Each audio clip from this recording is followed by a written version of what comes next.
Good morning and welcome to Let's Talk. Thank you for joining us for this half hour. Now, let's talk. Good morning and welcome to Let's Talk. I'm Tracey Morgan. Always nice to have you with us about this time of day. And yes, this is our half hour that we get to talk to great professionals in and around Butler County about important issues that affect you right here in Butler County. And today is our day with Compassionate Certification Center. And of course, we've talked to them before, and they're right in downtown Butler. And we will review what they do and how they can help you. If you saw the building, nicely logoed up, as I say, has a great big huge picture on it, and you pass it and you go, what do they do? We'll talk about that today. But before I welcome my guest in today, let me give you all the different ways that you can listen, because as we're broadcasting live, of course, you do have us on the radio. On the app that would be on your smartphone, you download that for free. You have us on Alexa-powered devices, and then, of course, you have us online. Now, it's important to remember the online aspect of this, because if you do have to leave us at any time, that's where you're going to find the podcast of the day. So what you do is you go WISR680.com. Then if you want to listen to the podcast, wait until we're done with the live broadcast, and you'll have it. But you go Programs, then you go Let's Talk, and then you're going to look for Compassionate Certification Center. And that's where you're going to find the podcast of the day. All right, so let's get to it. With us today is Melonie Kotchey. She is the CEO and co-founder of Compassionate Certification Center. Hello, how are you doing, Melonie? It's nice to have you today. Good morning. Thank you, Tracey. It's a pleasure to be on the station today. Thank you so much. And I'm really excited to hear what you're going to talk about today, and we're going to cover what you do. But I laughed because we joked off the air. What do you have for a Monday morning? We just want that right there. Hey, it's Monday. Let's get everybody cranked up and going here. We got lots to cover today about medical marijuana, medical cannabis in the Commonwealth of Pennsylvania. Absolutely. Absolutely. Well, you know what? Let's start with you, though, because I know in the past we've talked to Dr. Donner. And he's such a great guy to talk to. And it's always fun when we get to talk to someone new, especially you being the co-founder of this. But tell us about your history. What got you interested in this particular focus of your field? Thank you for asking, Tracey. I don't like to say that I'm terribly interesting, but perhaps I am in a sense. Myself and Dr. Donner, we were quite disgruntled with the healthcare system. And we feel like it failed many of our patients. And Dr. Donner, being an emergency room physician for as many years as he has, and myself, I have 20 years in healthcare as well. I had both become completely disgruntled with the healthcare system and decided that we wanted to start a new medical cannabis healthcare system ourselves. And that's exactly what we did with Compassionate Certification Centers. And so when you both got together with this, was it already established? Did you buy into a company, or did you develop Compassionate Certification Center? No, actually, myself and Dr. Donner together developed the logo, which is an American flag with a cannabis leaf on it, which we got trademarked. It took me 2.5 years to do that. We're very proud of it. And it was actually an idea that him and I came up with together. I actually ended up being a patient, a CBD patient, losing 56 pounds, which he couldn't believe. And he said to this day he is a better doctor for even learning about the endocannabinoid system. So together we developed this concept, Tracey, believe it or not, and it's taken us this far. Before we get into what that concept is, let me give you kudos for your Entrepreneurship of the Year in 2015. That's a great honor. Well, I appreciate it. We are just here to help patients. Many of them have ran out of options, and it really keeps us going every day. So it's a hard industry to be in, and you can't just open a regular bank account up. You can't do anything like you normally would. So it's very difficult to get into medical cannabis in any aspect, let alone a medical practice. Is that when people typically come to you, as you mentioned just a second ago, that they've run out of options? Yeah, we typically do seem to see most of our patients, and I'll tell you, we have over 51,000 patients. So there's 100,000 in the entire state of Pennsylvania registered in the program, and we have almost 51,000 of those patients registered with us. When you look at the numbers, when I break down all those patients, the majority of them are still chronic pain patients. We see many different ailments, but it's still chronic pain, whether it be a diabetic that has neuropathic pain or somebody who has failed back surgery. We see that the most common. So weight loss is not, in a sense, under that? Because I'm very curious, and I'll get back to the weight loss if it is a separate issue. But how is the chronic pain being solved? Well, let me first differentiate the two things. So when I mentioned that I personally lost 56 pounds, I did that by taking our CBD. I've been on CBD. I've tried for 6 years to take different types of CBD, and I had all but given up because apparently I wasn't taking the right one, the right dose, or staying on it long enough. So myself personally, I got on CBD to regulate my body, which is what CBD will oftentimes do. It'll regulate, for example, I think allergies are one of the most common things you hear about right now. People are complaining about allergies.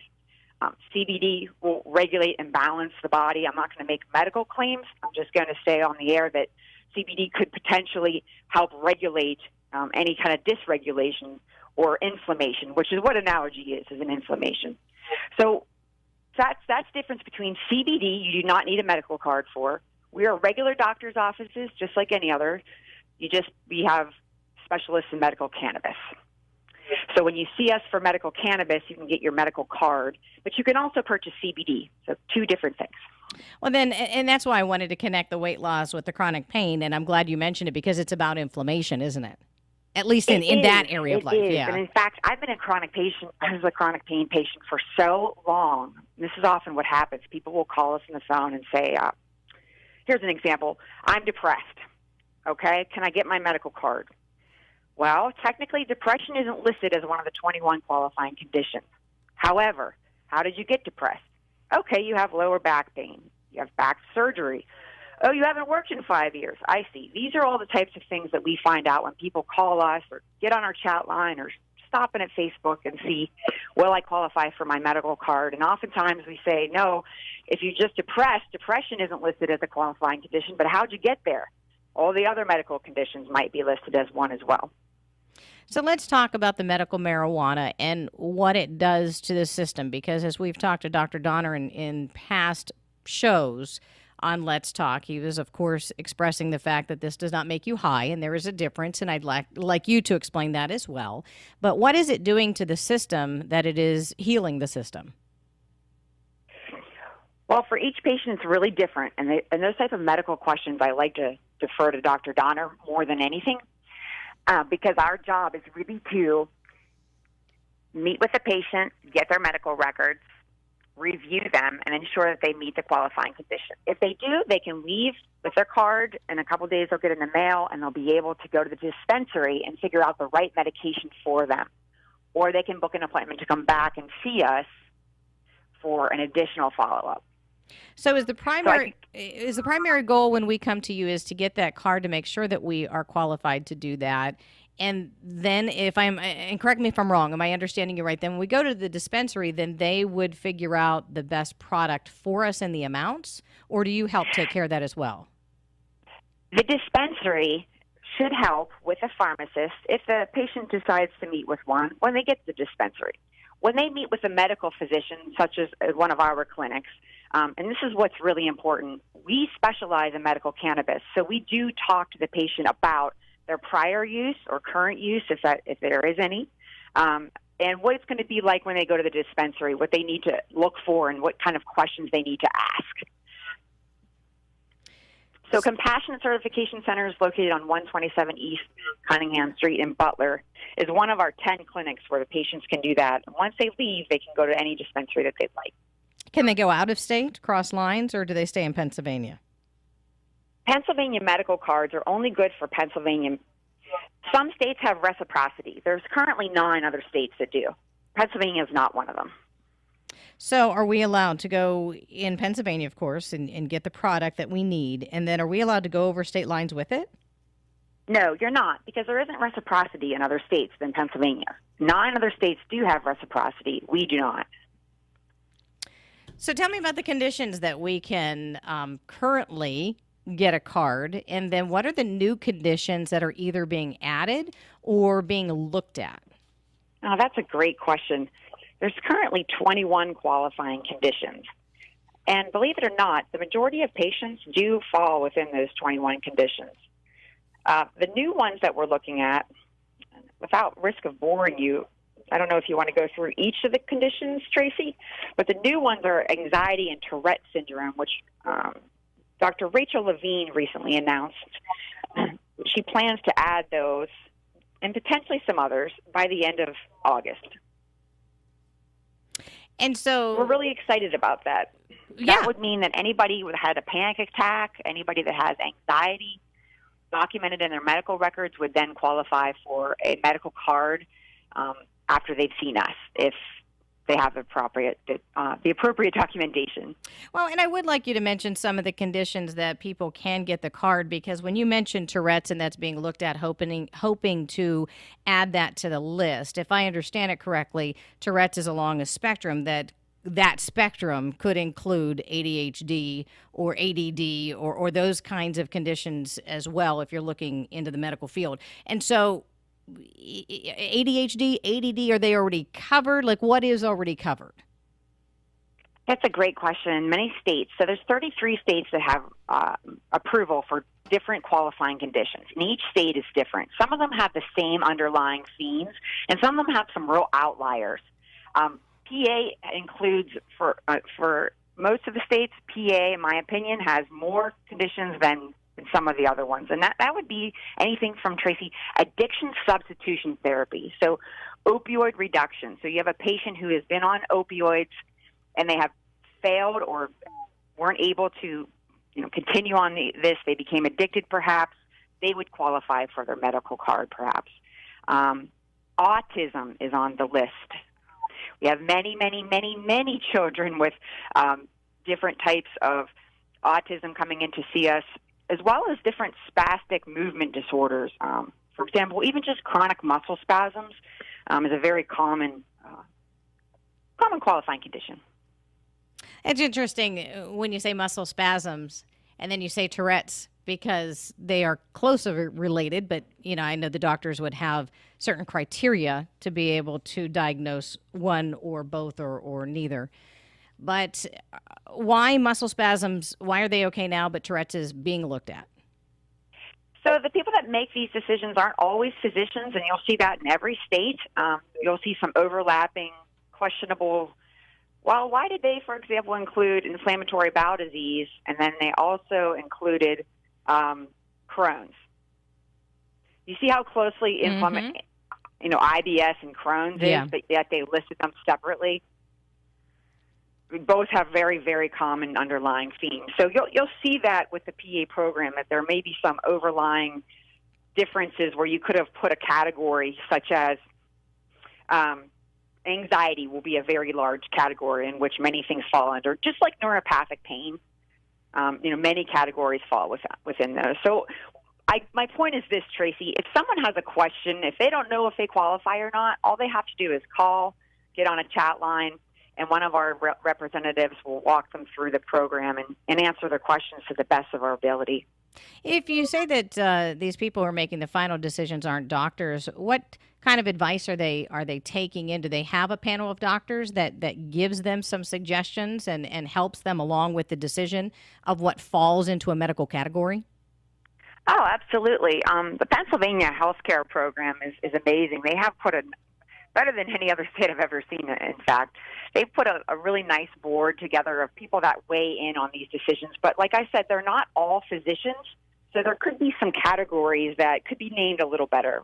We've even talked about this in Harrisburg with some of the lawmakers, that we could streamline the categories to make a little bit more sense. But regardless, I'm happy to see that there's as many options as we have, that this many people can have access to medical marijuana without it being recreational, which will double the price if that will occur because of the taxes and everything. It makes it very hard for medical patients to even afford their medicine if they're buying it recreationally. Melonie Kotchey with us, CEO and co-founder of Compassionate Certification Center. The location we have in Butler, of course, is 127 East Cunningham Street. Melonie, though, I say the office that we have because you have multiple locations that span across a wide area. Can you talk about that? Yes, we wanted to make it affordable and easy for people to access a medical cannabis specialist. Instead of going to your own doctor, like I personally went to my own primary care physician, they don't even do medical cards. They don't know anything about medical cannabis, and they're not even able to help you. Most doctors just don't have the knowledge. It's a lot to know. So we encourage people to come to one of our 10 clinics. They span as far north as Erie, and then over to Carlisle, and as far south as Washington, Tracy.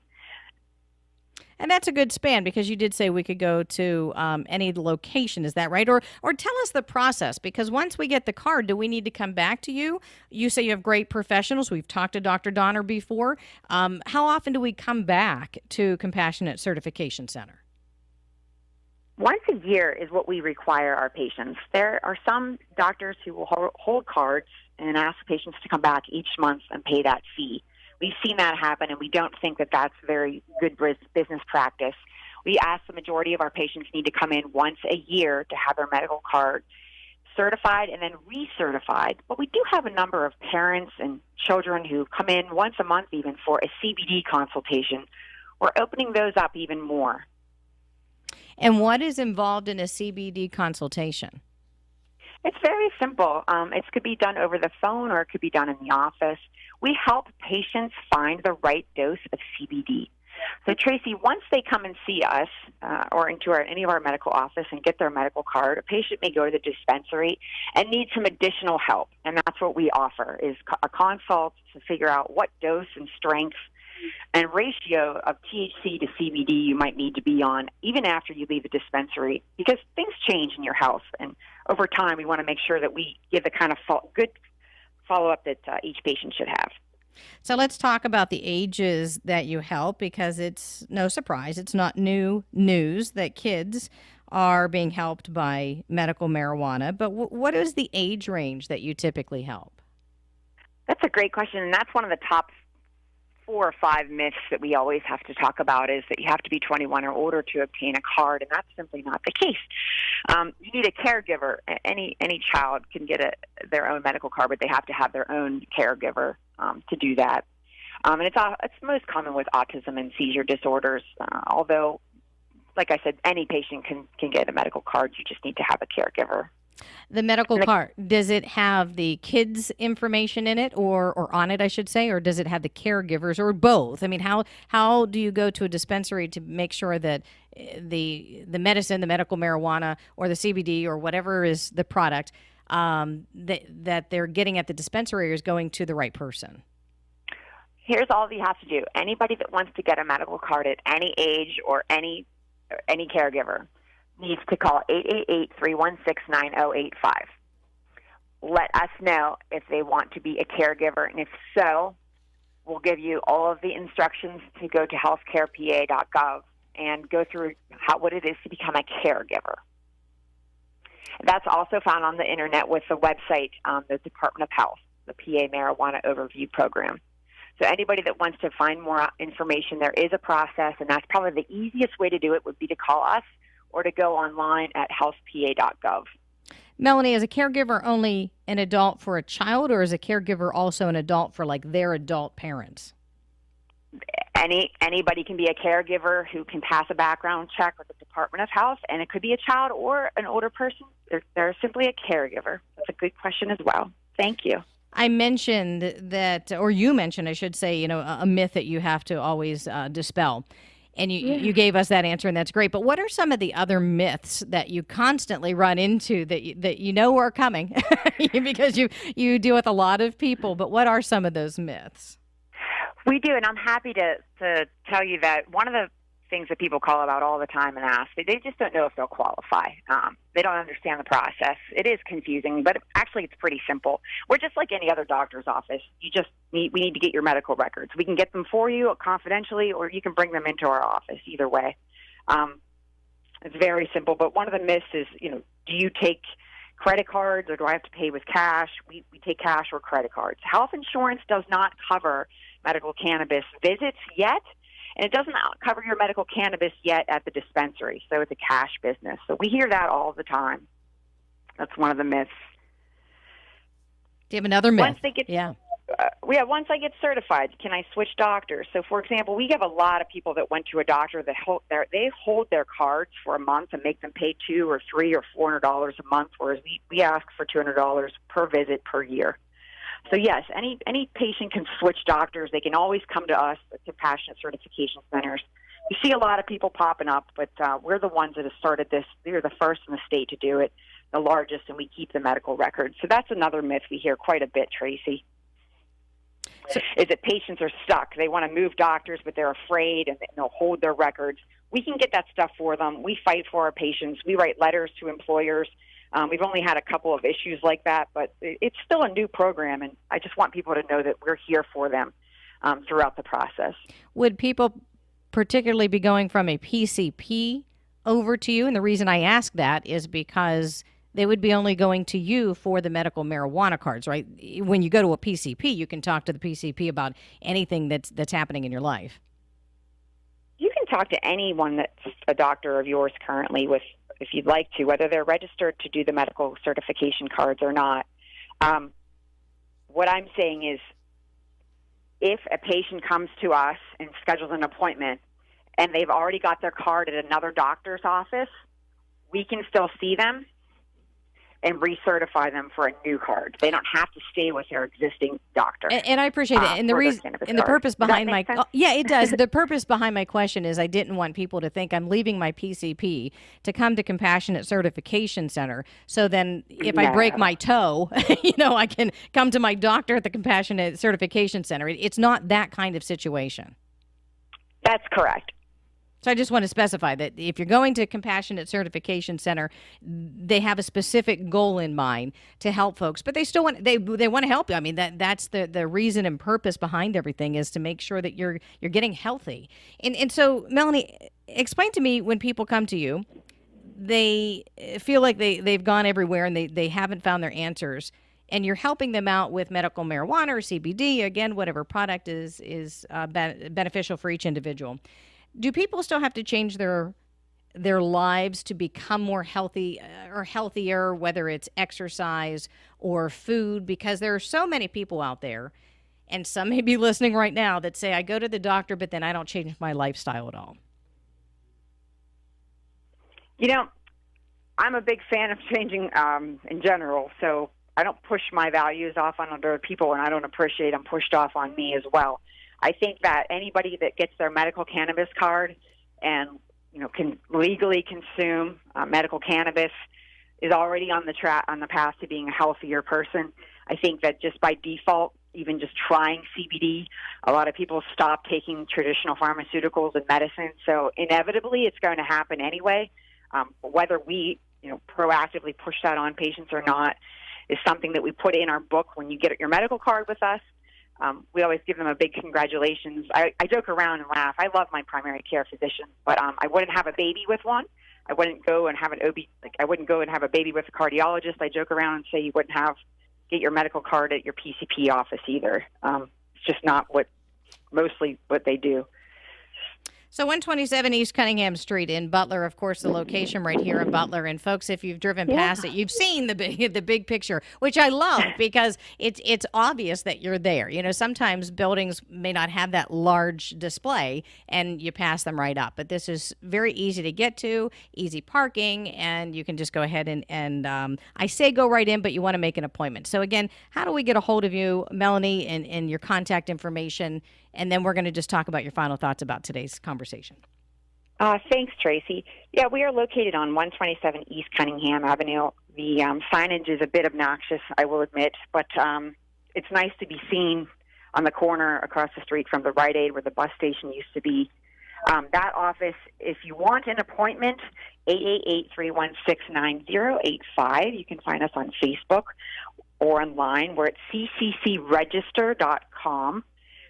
That's also another way to find us, and you can make an appointment. We also often have walk-in hours if you want to stop and get some CBD in our Butler location.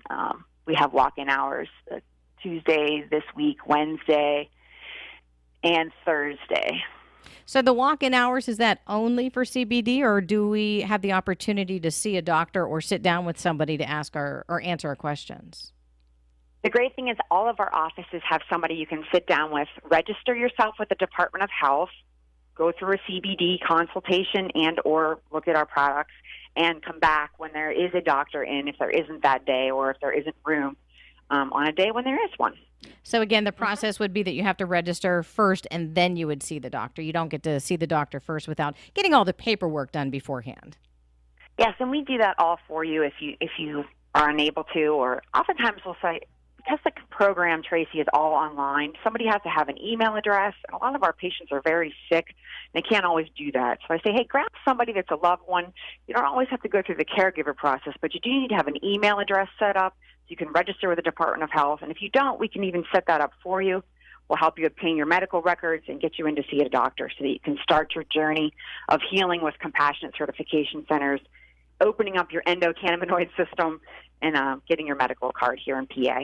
Is every single individual, whether they are a child or an adult or elderly or a veteran, are they all on the same level of care, if you will, in the way of getting these cards? Because you hear when, I don't want to say a special, like there's a sale. I don't want to give that kind of connotation. But, there's a different level that somebody would register if they are a kid versus if they're a veteran. We just give them different time, different visits. Honestly, we treat each person with the utmost dignity and respect. We look at their history and their medical history and where they're coming from and what they need, whether we're meeting with their entire family, and this is an exciting day where they've been waiting their whole life to get on medical cannabis. Perhaps it's a handicapped veteran who is alone and needs some assistance. We do whatever we can to get patients into the program and onto the system. Melonie, before we go, because we only have a couple of minutes left, I just want to ask your final thoughts on getting the information out there that Compassionate Certification Center in Butler is here to help, open, available to people. And if people have questions, they're more than welcome to call and ask or come in and ask. Thank you. You just took the words right out of my mouth. I can't can't say it enough. We're here to help. Most of our patients have already consumed medical cannabis or admitted openly that they have been thinking about it or would like to try this new healthcare system when they call. I would just say this: give us a call. We'll answer your questions. It's a really simple program, and it will change your life forever. Compassionate Certification Center in Butler, Melonie, the CEO and co-founder. Thank you so much for joining us today. Thank you, Tracey. It's been a pleasure, and I hope we can help more patients from getting this message out. Absolutely. Again, folks, it's Compassionate Certification Center, and if you just joined us late into the program, this will be our podcast of the day. So you can go online and listen to this in just a few minutes. It's WISR680.com. Look for Let's Talk, and then you can go from there. Thanks so much for joining us today. I'm Tracey Morgan with Let's Talk. The information and opinions shared on this program are solely those of our guests and do not necessarily represent those of WISR, the Butler County Radio Network, or its staff and employees.